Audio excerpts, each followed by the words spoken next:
Hi guys, welcome back to Making Mischief. I'm really excited because today we're switching things up just a little bit. Usually I am talking to emerging authors on BookTok who have never published before, but today I get to talk to Hannah about who has already published a book, but also has created her own publishing house. So Hannah, how's it going? It's good. I'm super excited to be talking to you. This is just like so exciting. And I love talking about books. And I love talking about my publishing journey and house and stuff. So I'm super stoked to be here. Now, I always like to kind of start off since I found you on BookTok. How did you find BookTok? Yeah, so I think it started like I started watching TikTok like during the pandemic. And then I knew that I had a book coming out kind of relatively soon.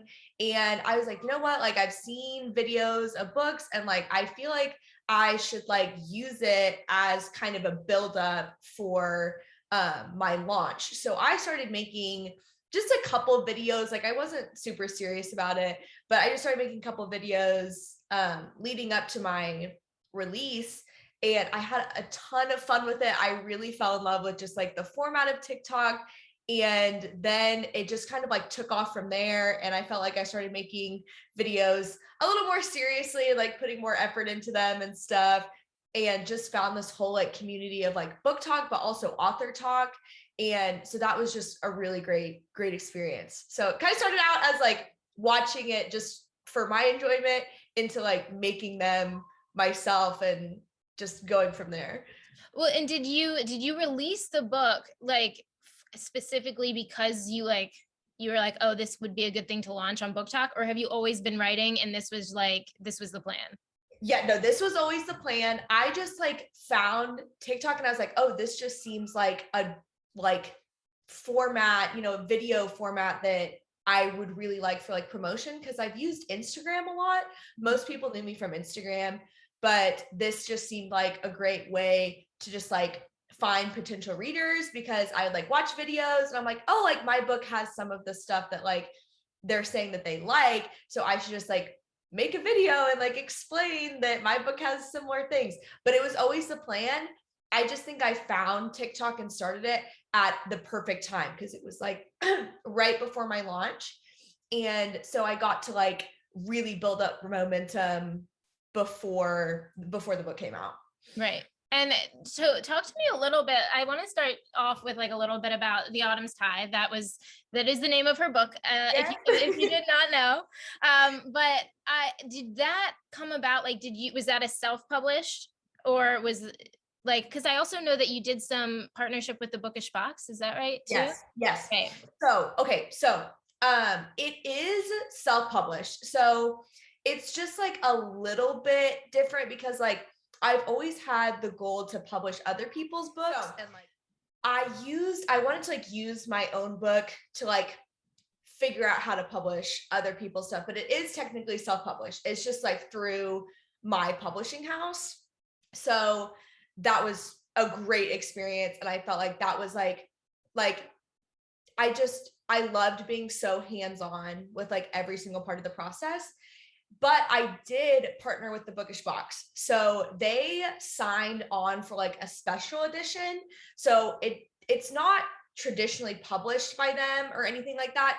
They just kind of bought the rights to make like the special edition cover and put it in their box and that kind of thing. So that was like just an amazing experience, and just kind of like just an added bonus to to How the did book that coming even out. come about? I'm so curious. Yeah, so I actually pitched to them. So I knew that I had a book. This was about like 3 months before Autumn's Tithe was going to come out. It came out in September of 2021. So I emailed them like 3 months before the book came out. And I was like, hey, like I have this book coming out. I think your audience would really like it. And, here's some similar books that you've done. And I think it'd be a really good fit for your box. And I gave them just like a little pitch of the book and like a PDF of the book. And they actually emailed back and they were like, oh, sorry, like we were actually already booked up. Like we already have all the books for the rest of the year. And I was like, oh, that's okay. And then they emailed me about a week later and they're like, actually, we had a cancellation so we have an opening if you want to be in the November box. And I was like, yes, I definitely want to be in the November box. Perfect too. Sorry, like autumn's tithe, and then you get the November box. Yes, it was so perfect. And so then they, they were really, really kind about like bringing me on. They're like, oh, like, does the cover look like, do you like the cover? Do you like this? And I was just like, yep, I love it all. So it was, they did such a good job with it. It was a great experience. Yeah. And now just like I do want to dive into the like actual creating your own business in that way, but tell me about Autumn's Tithe. What did you pitch them, or what is like your kind of like short and sweet, this is what it's all about? Yeah, okay. So Autumn's Tithe is about a girl named Larkin, and she lives in a world that's separated into humans and fairies. So it's like, so we're already in. Yeah. With all you needed to say. I've always loved fairies, and I was like, fairies, I don't care. I don't care if they're overdone. They're going to be in my book. I will not be stopped. And so Larkin lives in this world that's separated into humans and fairies, and every year the fairies come and they choose a human girl to come back and live this like amazing magical life in the fairy realm.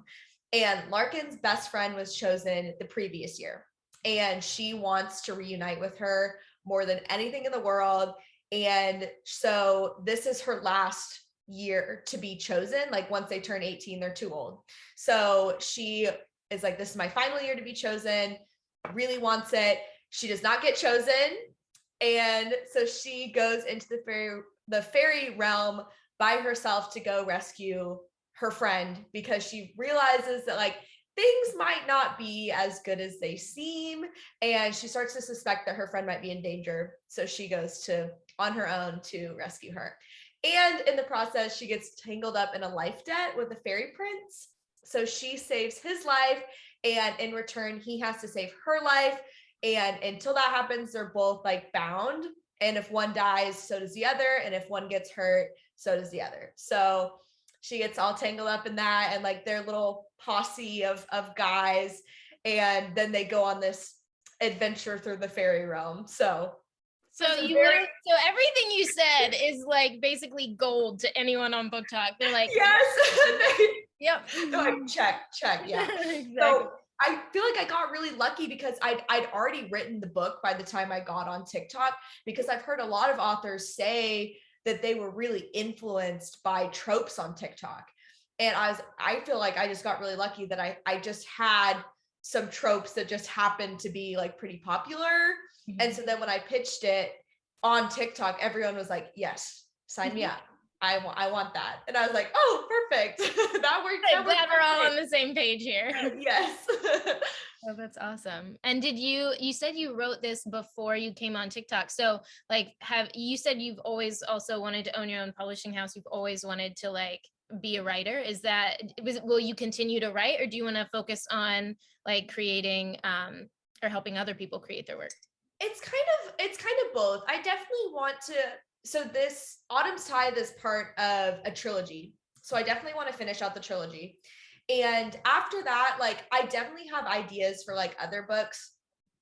So I think like I definitely do want to keep writing, and like I've always like been interested in writing and stuff, but I definitely do want to like, hopefully once the trilogy is over, because I want them to come out, like the second one comes out in November, and then I want the third one to come out the year after that.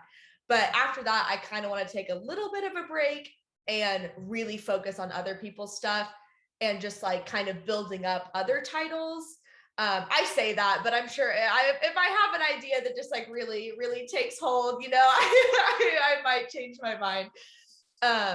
But I find that people who own their own businesses, or who are like self-published or like really big self-starters, like they always say they want to break, but they always have 6 other ideas in the back of their head. So they are like always working on probably like 12 different projects. Yes, that's exactly how it is. And it was the same thing like when I was building up to like starting my own publishing house and opening submissions.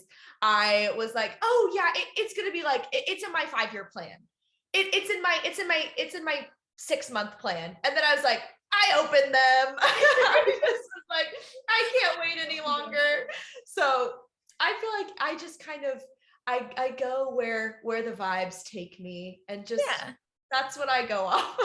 Follow the instincts. You might as well. I mean, speaking of submissions, how has that process been going? What's it like reading all of these? Like, Yes. that's so exciting. It's so exciting and it's crazy. I had over 100 submissions on the first day, Holy which shit. which was insane. I was expecting like 3, like Yeah. literally 3, and it was insane. So that was like, I was like, wow. And it was just like, it was a really big moment because I was like, a lot of people like put in their like letter, their like pitch letter, that they like, found me on TikTok and really liked like the company's mission and stuff. So that meant a lot. And it was like people weren't, I'm sure some of them were, but a lot of them were like submitting to my business because they really liked the business model.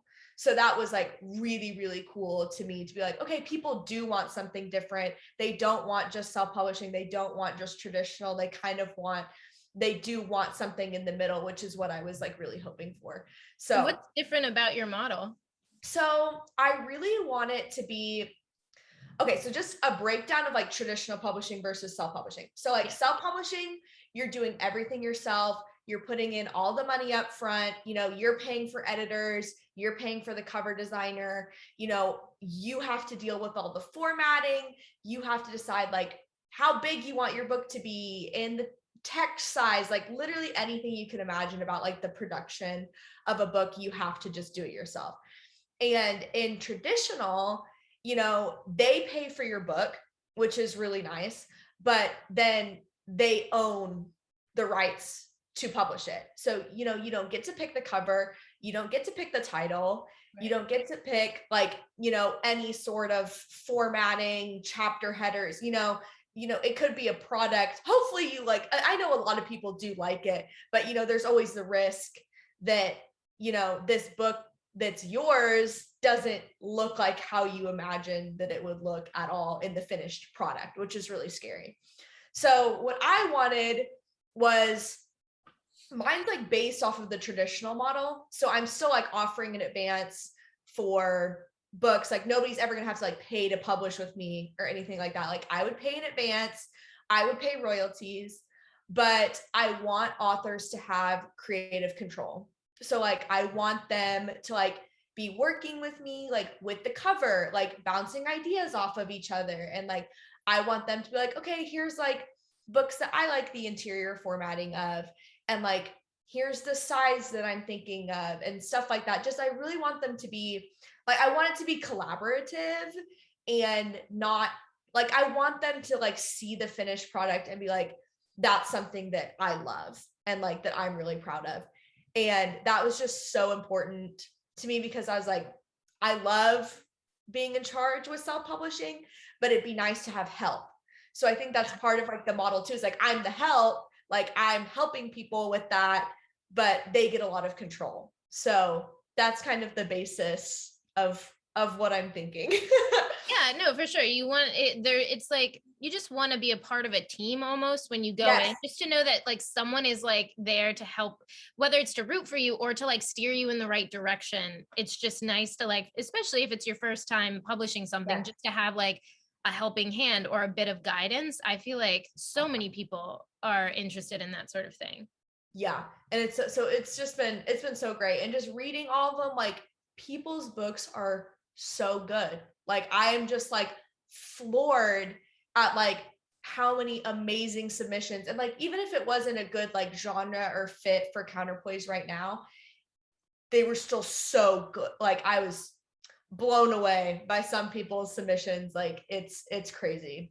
Yeah, People, I like am always surprised by that. I like talked to, so on one of my recent interviews, I don't know if you know who Caven Books is on oh TikTok. yeah, I think I know that. Yeah, that sounds familiar. I feel like I always know like usernames, but I'm like, do I know? I need to see their face. But like, so she was on and was talking about the book that she has coming out. And we were both talking about beta reading, like, because I don't usually beta read just because I'm like, I don't have time to, Yeah. but like there was one time where I decided to beta, like someone reached out to me and I just like, for some reason I was like, yeah, I should do this. And so, and how like, truly blown away. Like it was the best YA fantasy novel I read last year. And it was like, Really? and it's not published. Like Yeah. I'm just like still blown away by the amount of like talent there is that that people are just like, you know, waiting for their time, or maybe they don't want to publish, Yeah. but like I'm just like, there are so many good stories out there. Yes. And that's, I'm like, and I want them to be out there. And like traditional publishing is just, it's great. Like it has so many benefits, and I fully realize that. But it's also like you are giving a lot up and like kind of risking a lot when someone has full creative control over your book. So it's just like, I don't know. And it's crazy because so many good ones are out there. And then like a lot of traditional publishing is like they go off of trends and they're like, well, vampires are out. Well, I feel like people still like I'll vampire always read books. about vampires. Like, So it's just like, it's so interesting. And I don't know, the whole industry is just, it's very convoluted, but I'm hoping that it's shifting to be better, and hopefully allowing more creative control over stuff.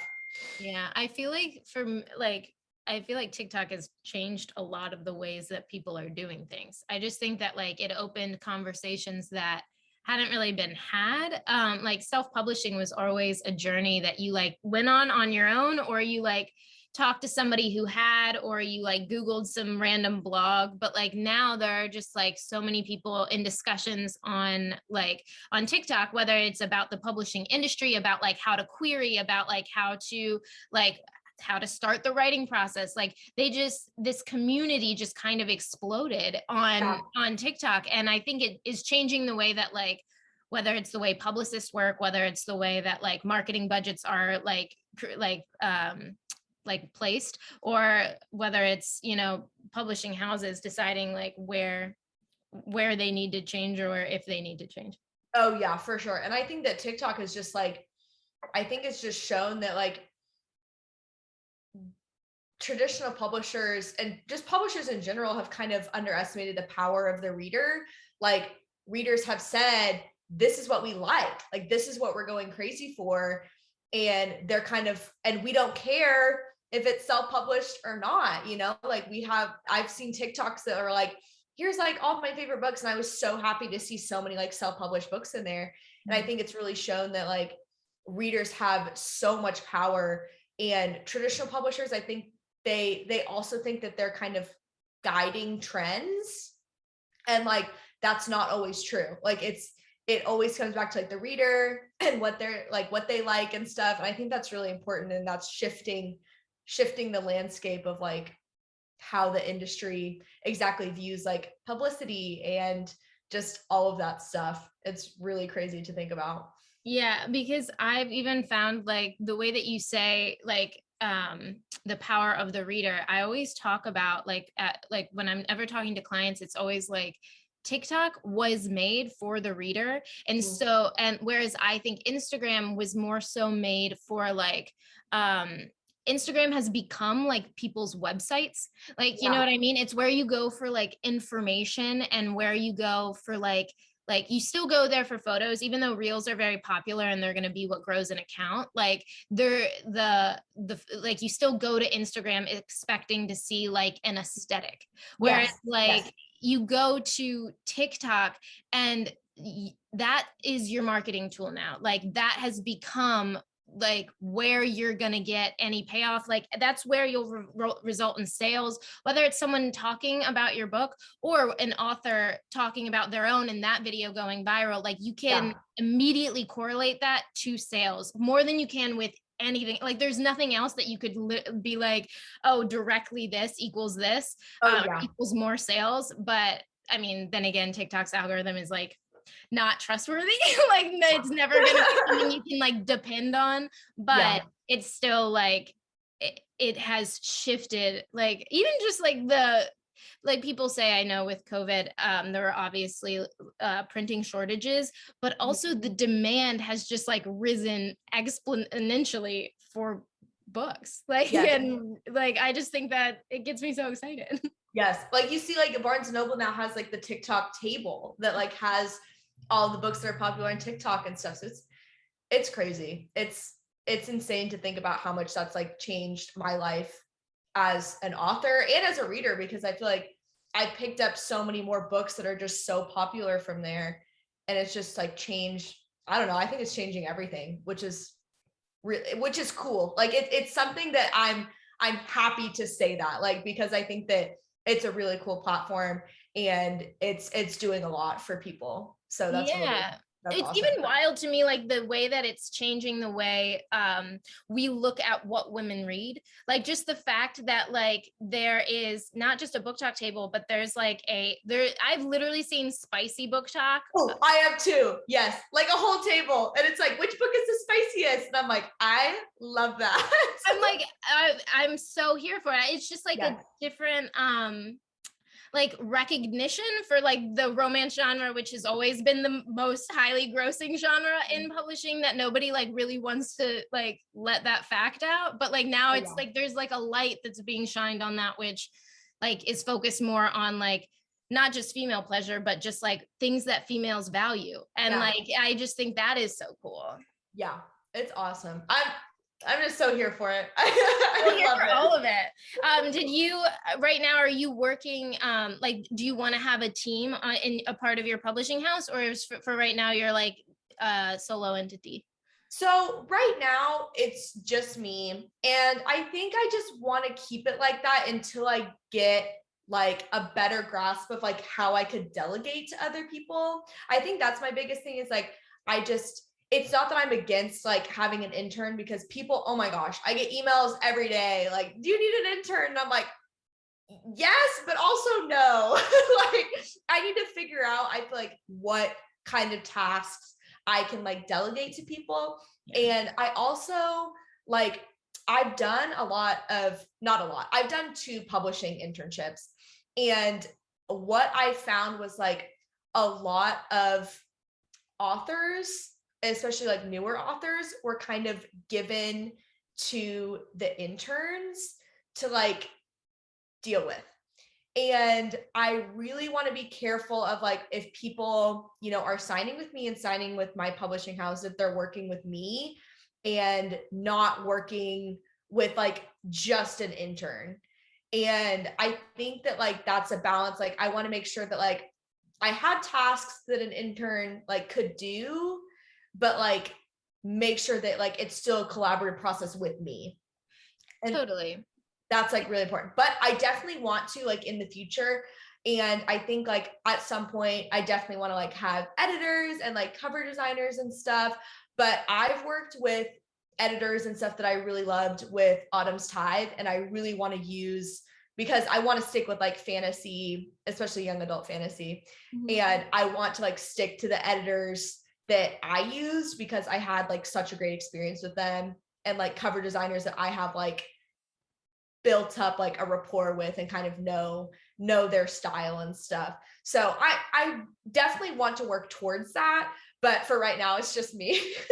Right. No, I think that makes so much sense, because I think that when you first start out a business, you want the quality to, and like the focus to be completely on like the relationship. Collaboration is like so important with you. And like I think even especially as a small business, like creating that repertoire with like people like editors and cover artists is the way that you get to grow, because you're going to grow by word of mouth anyway. So it's kind of like, yeah, I feel like that's the ideal way to do it. How did you find your like editors, or do you have advice for people looking for editors? Yes. Okay. So I used a site called Reedsy. It's Reedsy. I love Reedsy. I'm a huge fan of them. So I had 3 editors. I had a developmental editor, a copy editor, and a proofreader, all 3 different editors. And I found them all through Reedsy. And I so recommend this platform. I don't know if you're familiar with it, but okay, so like you have a like, you can pick, you know, 4 or 5 different editors, send them a sample of your work, and then they like can get back to you with their editing style, a quote. You can just really get a feel if like it's going to be a good fit for you. And then like it's more of like a secure site than just like, I don't know, just finding someone random and like committing to that. Like you can just really, you know, have a group that you can pick from, almost a panel kind of. So that's how I found all of my editors. And I really recommend that first time like self-published authors use that, because you can also put in like your budget and everything. Like I think it's a great site. There's tons of like really good professionals on there. So I had a great experience with it and could talk about it all day about how good it is. I've heard of people using them before and having like nothing but great things to say about it. But do they also provide like cover artists, or is that not something they do? I think they do. I think so. Okay. I've only ever used it for editors, but like they have like cover designers. I think they have formatters. I'm pretty sure they have like children's book illustrators and like marketing, like publicists and stuff. I think they have it all. But I haven't used any of those other ones. I used a different cover designer and I can't even remember how I found her, but through a site called 99 Designs. Oh. So that's what I used for my my cover, and that was a great experience too. And I'm definitely going to keep working with that same cover designer for the rest of my series and stuff. So it's a lot to try to find quality like editors, cover designers in the self-publishing world, especially like when you're on a budget. It's just like, it's difficult, but I think Reedsy is a really good place to start. I had a lot of luck with 99 Designs too, so that was a good one. And just in general, like in the frame of people who are just getting started, is there anything that maybe you wish you would have known going in, or that you learned going in that you're like, wow, this would have been a good idea starting out? Yeah. So this is like something, I mean, this comes from like, I'm sure you know this too, like anything running your own small business is like, sometimes it seems really exciting because you're doing the thing you love, but you also have to do a lot of stuff that is not what you love. And that's like half of the job is doing all the grunt work and like administrative tasks that you have no idea how to do. Yep. And so I think that that's like, people just think, oh, if I'm self-published, I just get to write whatever I want and I get to make my own cover, and that's great. And you definitely can do that. But there's like a lot of the publishing side, like picking how big your book is, like, you know, doing the interior stuff, marketing, like all that stuff that comes with, you know, self-publishing, well, that you have to do that too. And I think that just going in, I wish I had known just how many like little publishing tasks there would be. Like when I sent out ARCs to my beta readers and like, or ARC readers and stuff, I had to like check up with them and like send a follow-up email and all, just like, it's just a bunch of little tasks. And I caution people, if you aren't passionate about publishing, if you're just passionate about writing, that's great. But if you aren't passionate about publishing, maybe don't self-publish, because you have to do so many tasks related to the creation of the book that's not writing. And that's not always a good fit for people. So that would be my biggest advice, is like, just know going in how much you're gonna have to do. Are there many like, and I'm just generally not sure, are there many like smaller publishing houses or publishing houses who have the mindset that you do when it comes to the model? I don't know. Not that I've seen. So I've seen like a lot of small indie presses who are just going off of the traditional model, but just on a smaller scale. So they still don't like allow you that creative freedom. Like they're still fully in control of everything. You just might get a little bit more attention than you would from a big house if you're not a lead title. But a lot of the times I haven't seen that like collaborative effort with like a small indie press. And then there's the whole like vanity publishers. I'm not sure if you've heard of vanity publishers. So they call it a vanity publisher when you pay to have someone publish your work. So like if authors were paying me to publish their stuff, that's not like the traditional model or the self-publishing model. It's kind of just like what they call pay to publish. So I've seen, and a lot of people think that that's good because they're like, oh, well, I want to self-publish, but I don't know how. I'll just pay someone to do it for me. And sometimes it works out, sometimes it doesn't. Yeah. Because they get to basically do whatever they want with your book, but their name isn't going to be on it. It's not technically like your publisher. They're just doing stuff for you, and it's kind of hit or miss if they're going to do a good job. So I haven't seen like any model that's like really focused on like the collaborative and like having authors retain a lot of creative control. But if there is, I would love to talk to them if anyone has any suggestions for that. Oh, guys, okay, slight scenery change because New York is loud and has construction all the time. But I was curious, what do you look for in a submission? Like what stands out to you when, or what are you looking for even like as your publishing house? Yeah. So, okay. So in general, I really want to focus on like young adult fantasy is my jam. And I feel like that's what I'm most widely read in. So that's like what I'm like looking for, top priority kind of. But I don't want that to like throw people off. Like if they have something that they feel like would be a really good fit, I want them to just like go ahead and submit. And if it's not a good genre, like I'll just say that in my like rejection, like, oh, this is great, but it's just not the right genre fit. So I'm really looking for like YA fantasy, adult fantasy, speculative fiction, a little bit of sci-fi. I'm kind of like picky about sci-fi, but I would definitely consider it. Dystopian sci-fi kind of thing? Yeah, I think for sure. Like anything like that. And I just have like, so I have a list on my on the Counterpoise website that's just like shows and books I love. So if you have anything similar to that, go ahead and submit because I'm sure I will like it.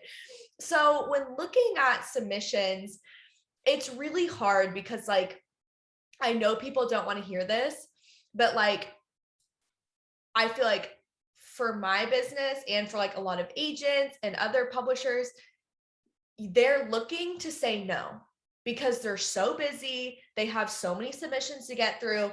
Like if you give them a reason to say no, they're going to say no. So you want to like have a really good query letter that's like, you know, pitching your book. You want to like grab their attention in the pitch.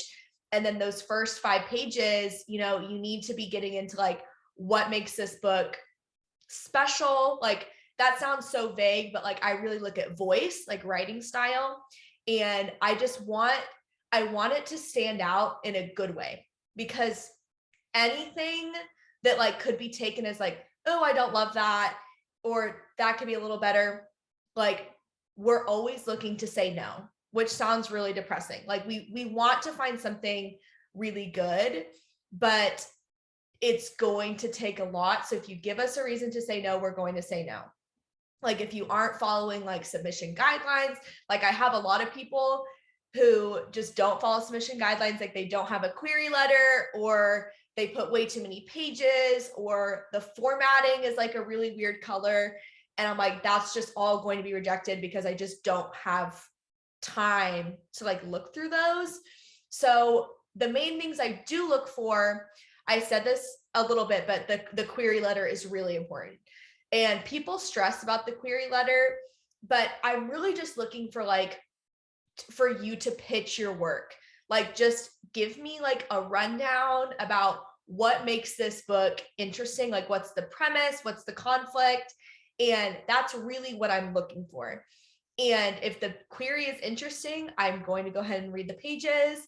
And the pages, I really look for writing style. That's like my number one is, does it have a good voice?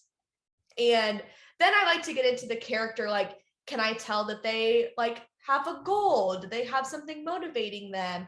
Like, what's stopping them from getting it? Even if that's just hinted at the first couple pages, that's really what I'm looking for. So the pitch is really important, and just the writing style of those first pages is really important. And it's hard. Like, I hate saying no to people because I tried to go to the traditional route, and I know how just soul crushing it is to like get a rejection, but so much of it is subjective. Like, I've seen so many really, really good pages that I'm just like, that's just not my favorite genre. And so I just don't feel like it'd be a good fit because I'm not super familiar with the genre, or it's not my cup of tea or whatever. And that doesn't mean that the book is bad. And that does not mean that they should not keep trying to be published. It just means that it wasn't a good fit for me personally. Right. And Which have is, you I mean, obviously, I mean, if you had 100 submissions, then you've been going through a couple. Have you are you even allowed to say, have you accepted any? Is there anything that you're moving forward with? so okay, oh, that's a good question. I don't know what I can and can't say. I'm just gonna say stuff because Okay. it's me. So yes, I do have two that I've been looking at like pretty seriously. And one of them I requested a full manuscript for. So that's a pretty like big deal when you read the first couple pages, and then if they want to see more, they'll ask for like a partial manuscript or a full manuscript. And that one, so I'm reading that one right now. It's really long. It's an adult like fantasy, kind of fantasy thriller almost, which I never expected to love, but I loved the writing style so much. So that just really captivated me. And I was like, I have to see more. So I do have that one. That's one of my like full requests that I have out right now. And then I had another one that I offered a revise and resubmit, which is like, if it's like you really like it, bless you, if you really like it, but you just want like a little bit more editing to see if they can like make the changes that you're interested in, to see if you would like it more after that, you offer like a revise and resubmit. So it's not an offer of publication, but it's pretty close. It's like, I really like it, but there's just kind of one thing. Would you be willing to change it? How would they change it? And then you kind of reevaluate. So I did offer one for that. And that one, this one is like, I won't give too much away, but it is like the perfect book for TikTok. The one that I did the revised. Oh yeah. It has like all of the tropes that TikTok would love. And it's just like, it's really good. So those two like seriously blew me away. I have my fingers crossed on those for sure that they work out, because they're really good. And then again, like, I've read some that were really, really amazing. It just wasn't a good fit.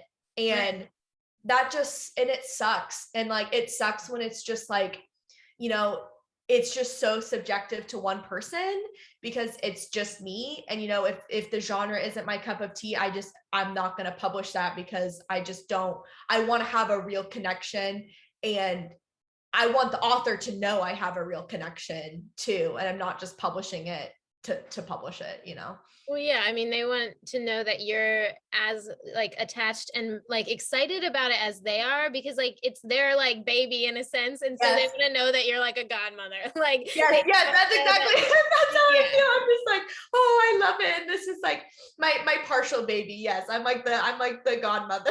That's a great way.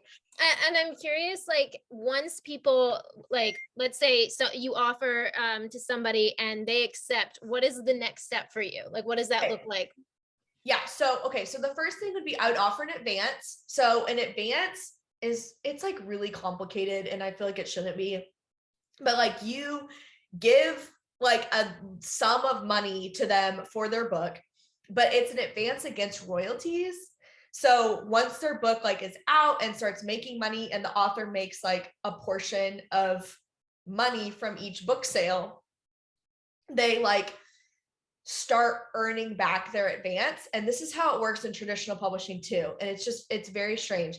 But like, in order for them to make money off of their book, they have to earn back that advance that they earn.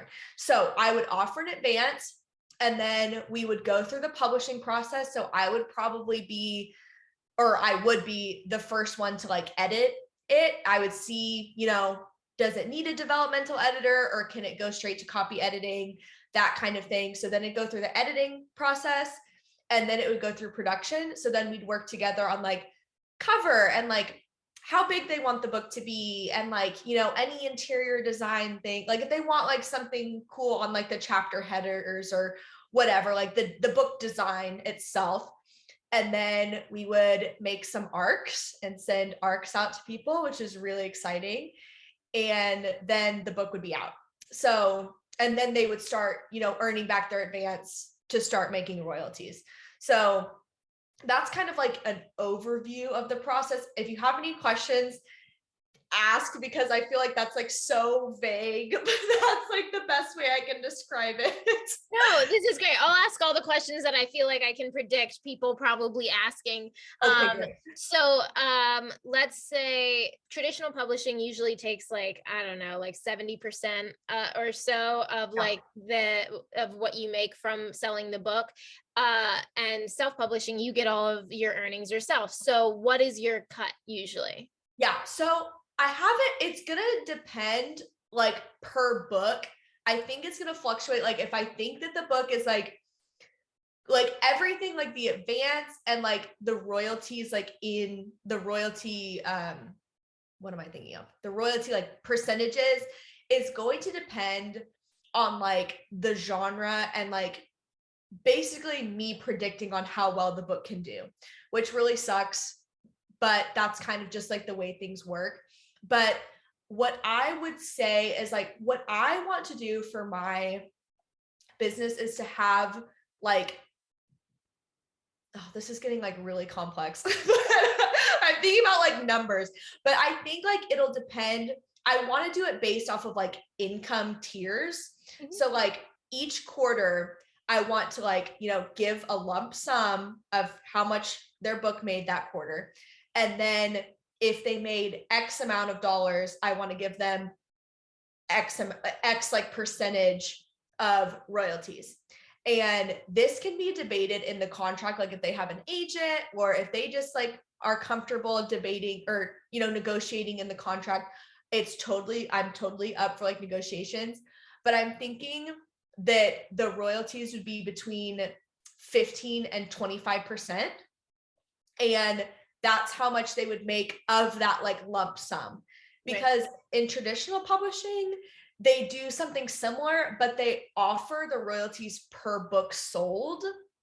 And I feel like it's easier to track quarterly just how much their book made, like also counting book sales, but instead of like tracking each individual, like how much they made each, that seems like very granular to me. And I was like, I think it'd be easier just to say, here's how much you made this quarter, and then do royalties based off of that. So that's a little bit of a different model than traditional, but I think that that's what's going to work best for my business. And I think that like works better for the authors too, because it's almost like, quarterly, I get to see how much my book made. I get to see how many books sold, and here's exactly the cut of that. Yeah. So that's what I'm thinking right now. And it just sucks because like that number seems so low. Like just getting 15 to 25% of your book, it seems so low. But publishing, it costs so, like stuff just costs so much. And like the production of books costs a lot. And I think that people just look at that and they're like, oh, I want to be making way more than that. And it's like, we do too. Like, I would much rather you be making way more than that, and we could split it, higher, but just the way that production costs, it's just really hard. And sadly, just books do not always make like the most money.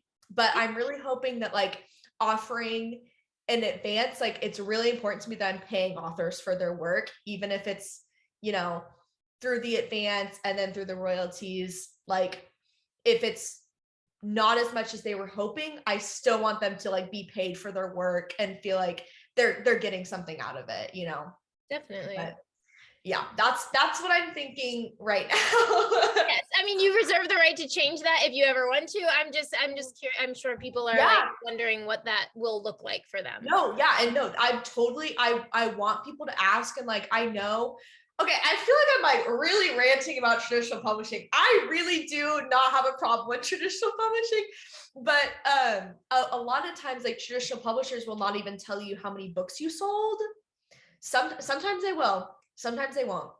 And I'm just like, I really want there to be more transparency. Like I want my author to be like, how many books did I sell this month? And I'm like, oh, cool. Yeah, here it is. And so they can really understand like, well, why am I only making like, 25% of that or whatever? I'd be like, okay, here's like production costs and everything.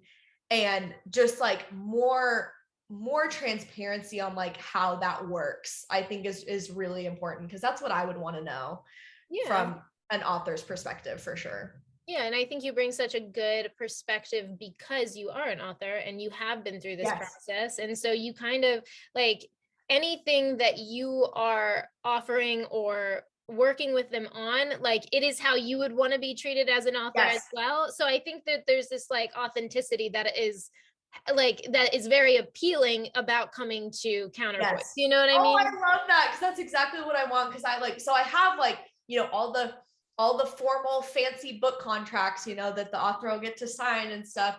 And I really went through the whole contract and was like, here's what I would want as an author. And, I want to be able to like really look at every single thing and be able to like explain every single sentence. If an author doesn't have an agent, like I don't want to be like, oh, well, too bad, guess you're not going to understand the contract. Like I want to feel confident telling them, here's why this is in the contract, here's what it means, and not be like shady about like, oh, well, you just signed it and now your book is mine. I want it to be from an author's perspective. I get it. And it's like, it's hard to navigate just publishing in general. So that means a lot, because I'm like, I get it from an author's perspective, like what I would want and stuff. So yeah, that's really important.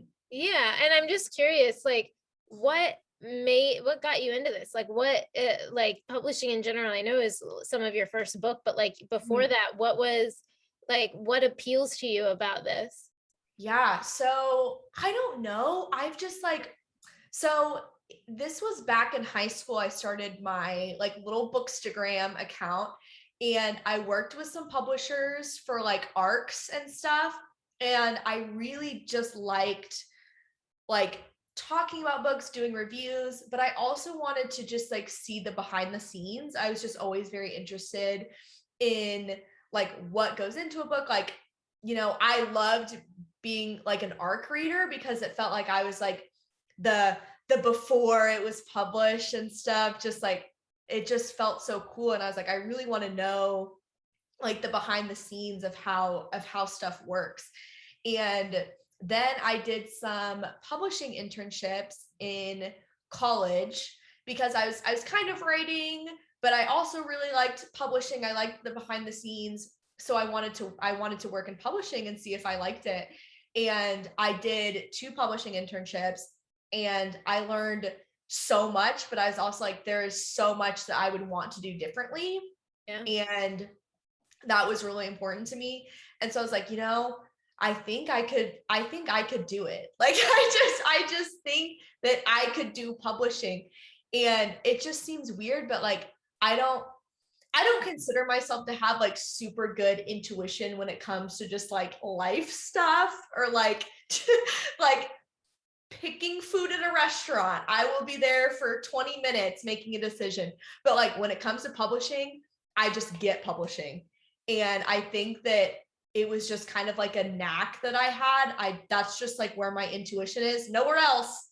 But publishing is, I just feel like I have a good gut feeling about it. And so I just like was kind of drawn to it since high school, and just like starting out on Bookstagram. And then I was just like, I really want to do it. And now I love it. Like, I cannot explain how much I just love like doing stuff with my own book, but I'm also so excited to do stuff with other people's books too. Cool. I'm so excited. I'm like very excited to see how this goes and see like the books that come out like Yes. through you, and just like, yeah, I'm just very glad that I found you on TikTok as well. And that we got to Yes. like, I feel like, yeah, so many people have questions about this process and are looking for like some kind of guidance. And I feel like this is so helpful in general. Yeah. That's so great. And I love it. And I just like, I love answering questions too. So like when people ask, I'm like, I'm always so happy to just like answer whatever they have. Like, even if it's like a question they could just ask Google, I'm still like typing out all the all the answers. Oh my gosh, so you're so much more patient than I am. I'm always like, I don't what. Yeah. But before we do hop off, I do want to ask if there's anything that like we can do to support you. Obviously, everybody go follow her on social media Oh, and yes. check out the Autumn's Tithe. But anything else we can do that might be helpful for you as like supporting? Gosh, I don't know. It's just always helpful. Like anytime people just like post about it or anything, like even if it's not Autumn's Tithe, just like posting about Counterpoise or like whatever. It's like that's always really helpful. And oh, I need to mention this before you go. So I do have like it's I don't want to give like people the wrong idea. So I'm trying to think of how to phrase this. But okay, so I do have services with Counterpoise that are separate from the publishing house. Okay. So like if people are interested in like doing a first chapter critique or like a cover blurb, I love doing the editing side too. Like I love doing that. So if anyone is interested in that, I also have that. But I don't want people to think that it's like they pay for the services and that means that they're going to get published, because that's just slimy and I would never do that. But like it's fully separate. But if like you or anyone you know, like people on here like want to do like a first chapter critique or something like that, I also have like the editorial side of Counterpoise, and I love doing that so much. Like it's so fun reading people's books and just like helping them with the editing. I truly love it, and that part's so fun. But that's separate from like the submissions part. Like the submissions part is totally free, and you just submit if you want to be published by Counterpoise. So I just wanted to differentiate that for a second. But No, that's helpful too. Like if people like, even if like people don't have one to post about, like, or have a book to be edited, if they like post about it or whatever, like anything is helpful. DMing me and just saying like, what's up? That's helpful. I love it. Anything. got it. Any and all the things are helpful. Anything. Yes. Perfect. Well, thank you so much for coming on and letting me literally No just pick your problem. brain. No, this was so fun. I know. Definitely. I feel like I learned so much that I Oh, didn't good. realize before this. I'm sorry. I just like talk about publishing. So hopefully people find it interesting. Oh, absolutely. This is where I will point people when I'm like, if you're starting out as an author, go watch this. Yes. Oh my gosh. Yes, for sure. I'll definitely do that too and be like, yeah, here's some questions that that we answered.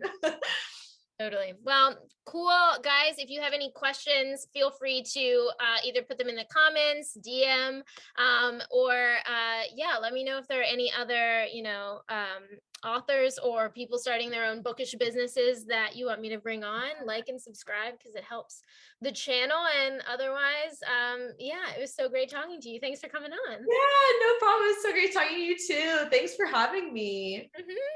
Bye, guys.